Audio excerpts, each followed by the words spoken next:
Três clubes brasileiros tentaram nos últimos dias a contratação de Vitor Roque. Vídeo de hoje do canal do Nicola repercute com detalhes essa história exclusiva e fala também sobre Alexandro, lateral esquerdo que recusou várias propostas do exterior para ficar no Brasil. São Paulo, Botafogo e Flamengo são os times que brigam por ele hoje. Quero contar também que o Tricolor prepara saídas nas categorias de base. O Palmeiras tem mancha verde, protestando e prometendo cobranças para os próximos dias. Timão com negociações avançadas para a venda de Wesley. Falo também sobre um depoimento que eu recebi de André Cury, bastante chateado com todas as ameaças que vem sofrendo de torcedores alvinegros. Tem as últimas do mercado, bastidores, finanças, notícias do Cruzeiro e muito mais.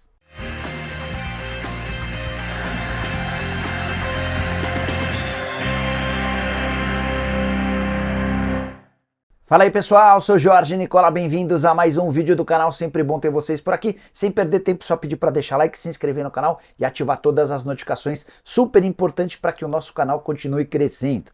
Quero contar que todo esse conteúdo é um oferecimento de Aposta Ganha, o site que te dá R$5 para você fazer sua primeira aposta. Se cadastrou, a grana já aparece. Jogos desse sábado super interessantes no Brasil e no exterior. Tô fazendo uma múltipla com 5 jogos que promete. Tô apostando na vitória do Manchester City contra o Ipswich Town, do Tottenham contra o Everton, do Porto contra o Rio Ave, do Benfica diante do Estrela Amadora para completar na vitória da Inter de Milão contra o Lecce. A cotação, somando todos esses resultados, está garantindo R$ 2,76. Coloquei R$100 para voltarem R$276 para você fazer essas ou quaisquer apostas. É super simples. Tem link no comentário fixo, você clica, faz o cadastro, automaticamente já aparecem esses R$5 para você fazer sua primeira aposta. Lembrando, você precisa ter mais de 18 anos de idade e jogar sempre com responsabilidade. Combinado?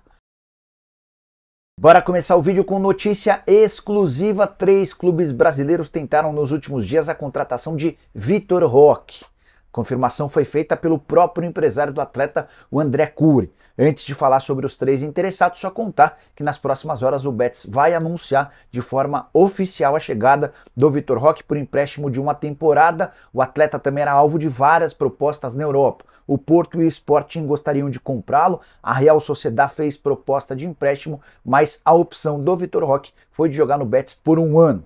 Sobre os 3 clubes brasileiros interessados, palavras do empresário dele, André Cury, abre aspas. Flamengo, Corinthians e Internacional tentaram contratá-lo por empréstimo, mas o Vitor Roque precisava continuar na Europa, então não deu para avançar nessas negociações, fecha aspas. Vitor Roque, que havia sido comprado pelo Barcelona junto ao Atlético Paranaense numa operação de até 76 milhões de euros, teve um princípio de passagem na Europa fraco. Foram 16 partidas com apenas 2 gols marcados. É importante lembrar também que o Xavi, o então técnico do Barcelona, não parecia morrer de amores pelo atleta.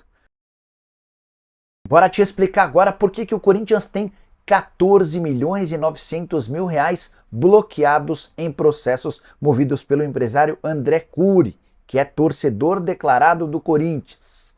Nos últimos dias, muita gente tem debatido sobre esse tema.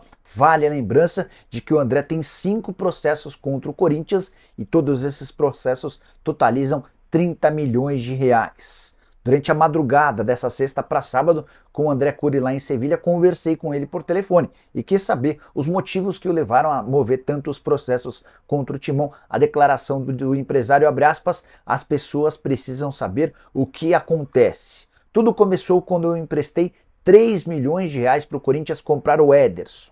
Tempos depois, ele foi vendido por 45 milhões de reais e o Corinthians não pagou nada. Nem o dinheiro emprestado, nem a minha comissão, nem os 30% do jogador. Inclusive, eu que tive que bancar esse dinheiro para o Ederson, para ele não ficar no prejuízo. O Corinthians não pagou nada. E antes de eu entrar na justiça, tentei uns 60 acordos diferentes. Fizemos inclusive um acordo, mas o Corinthians também não pagou. Aí tive que entrar com essas ações e ainda me consideram como vilão?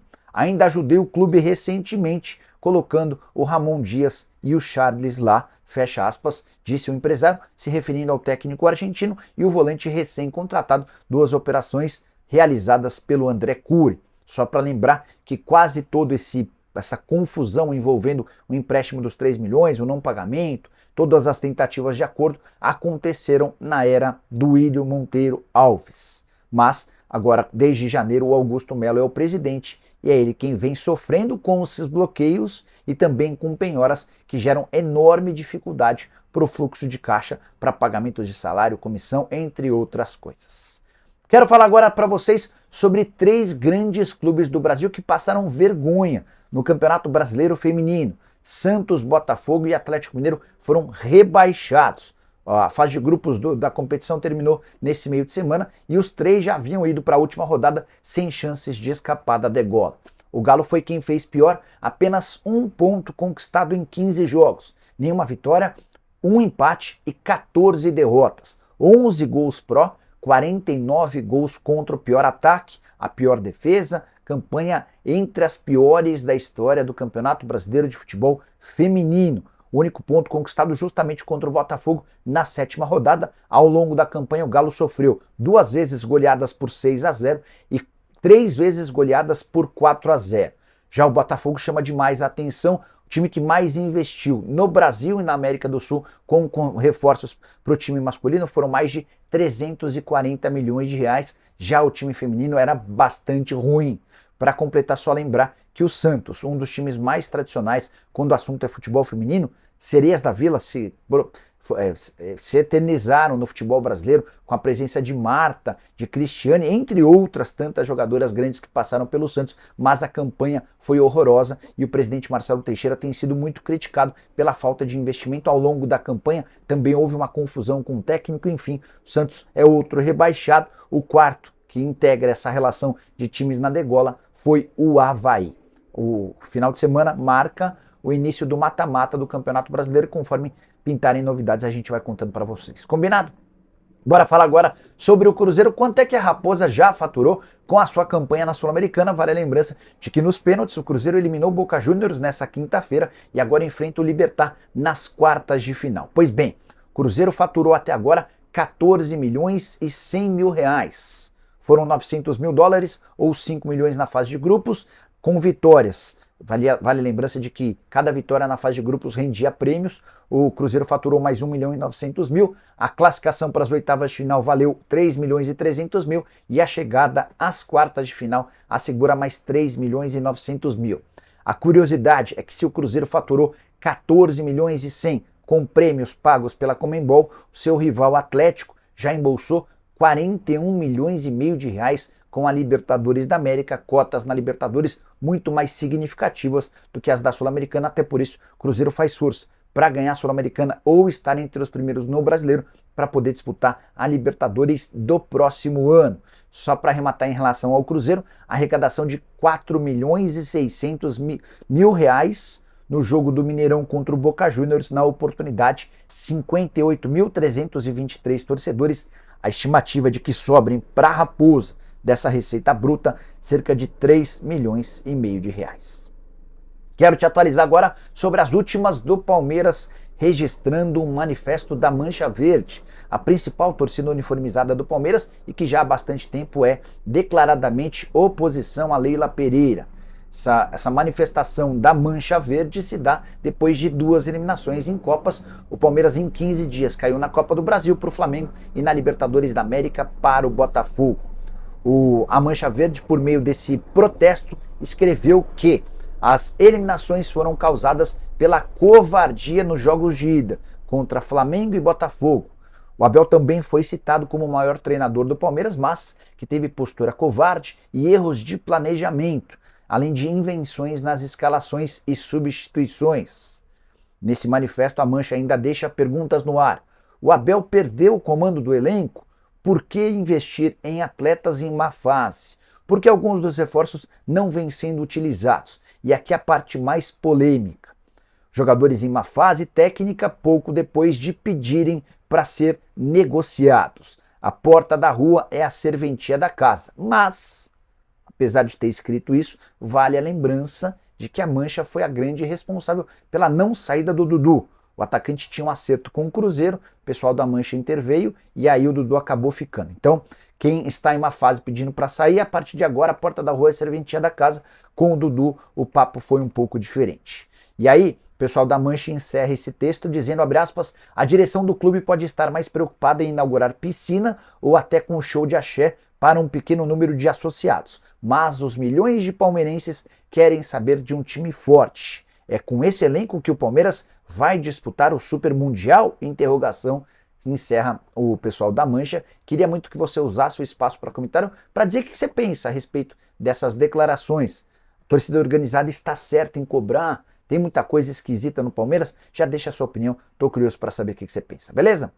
Hora de falar a respeito de Wesley, praticamente vendido pelo Corinthians. Negociações com o Al Nassr estão em fase e estágio avançado. A tendência é que o martelo seja batido por 20 milhões de dólares, que equivalem a 109 milhões de reais. O Corinthians ainda tentou criar um enredo de que pode garantir mais 5 milhões de dólares em bônus. A informação que vem da Arábia Saudita diz que não há bônus algum. 20 milhões de dólares, 109 milhões de reais, o pagamento está sendo discutido, o Timão ainda está tentando morder 10% que pertencem aos representantes do atleta. O Corinthians é dono de 70%, outros 30% são do jogador e dos seus empresários. Importante só lembrar que o Augusto Melo, desde o início dessa janela de transferências, vinha afirmando para todo mundo que o Wesley só seria vendido por 30 milhões de euros. Isso equivale a 184 milhões de reais. Ou seja, o Timão, caso confirme nas próximas horas, e essa é a tendência, a venda do Wesley por 109 milhões de reais, vai estar negociando o atleta por 75 milhões de reais a menos do que aquilo que havia planejado. Aí, só para emitir a minha opinião, eu quero saber a sua. O errado não é vender o Wesley por 20 milhões de dólares. O errado é imaginar que alguém vai pagar 30 milhões de euros por um atacante de 19 anos de idade que em alguns lampejos se mostrou bom jogador, mas que na média está bastante distante. É alguém que precisa ser bastante lapidado. O Augusto perdeu tempo, ficou adiando nessa negociação e aí agora vai precisar vender o Wesley na baixa, atacante que nem tem conseguido jogar com frequência desde que o Ramon Dias se tornou treinador. Bora falar agora sobre Alex Sandro com mais informações exclusivas a respeito do futuro do lateral esquerdo. Venho falando há dias para vocês que a prioridade dele era ficar no Brasil, enquanto vários setoristas do São Paulo afirmavam que ele queria continuar na Europa. Vou até trazer mais detalhes em cima dessa notícia. Se fosse para jogar na Europa, o Alex Sandro já estaria regularizado e jogando por lá. Foram várias as propostas que ele recebeu. As primeiras do Galatasaray e do Antalyaspor, que é o time do Alex lá na Turquia. Ele disse não para as duas. Depois, Fiorentina, Lazio e Roma quiseram abrir negociação. Por respeito à Juventus, onde ele jogou por 9 temporadas, o lateral esquerdo disse não para todos. Mais recentemente, o Sevilha e a Real Sociedad sondaram o atleta. E o Alex Sandro disse o mesmo, que já havia falado para os outros clubes, pretende jogar no futebol brasileiro. Está desde 2011 fora, quando ele troca o Santos pelo Porto e chegou a hora de voltar ao Brasil. A prioridade máxima do Alex Sandro era atuar pelo São Paulo.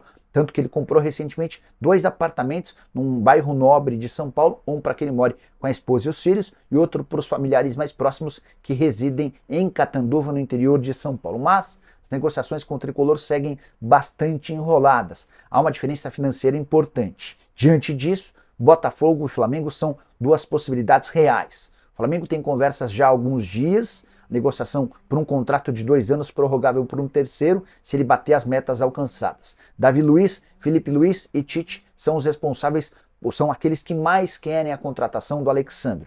Já o Botafogo, nos últimos dias, afirmou que o Botafogo cobre qualquer oferta de clube brasileiro. Essa novela parece bem perto do fim. O Alex Sandro quer se resolver antes do fechamento da janela, que se encerra no Brasil em 2 de setembro. A janela na Europa termina em 1º de setembro.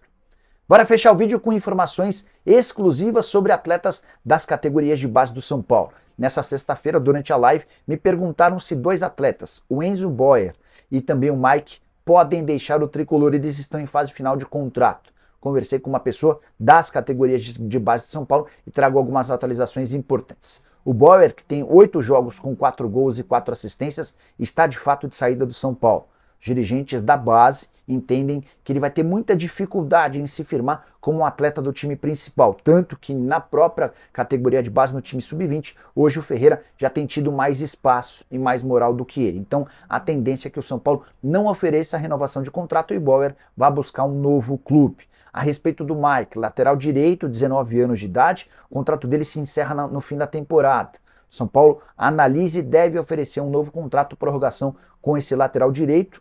Hoje, quem tem mais moral na base para essa função é o Igor Felisberto, mas é um menino que ainda precisa ser lapidado, tem menos capacidade física, até por isso o Mike tem jogado com mais frequência. Então, para não correr o risco de ver o Mike despontar em outro clube, o Tricolor vai oferecer uma renovação de contrato e imagina que essa extensão não deva ser um problema. De qualquer forma, já dá para antecipar que o Enzo Bauer vive seus últimos dias com a camisa do Tricolor, jogador que tem bons números, passagem grande pela categoria de base, mas vai buscar espaço em outro clube.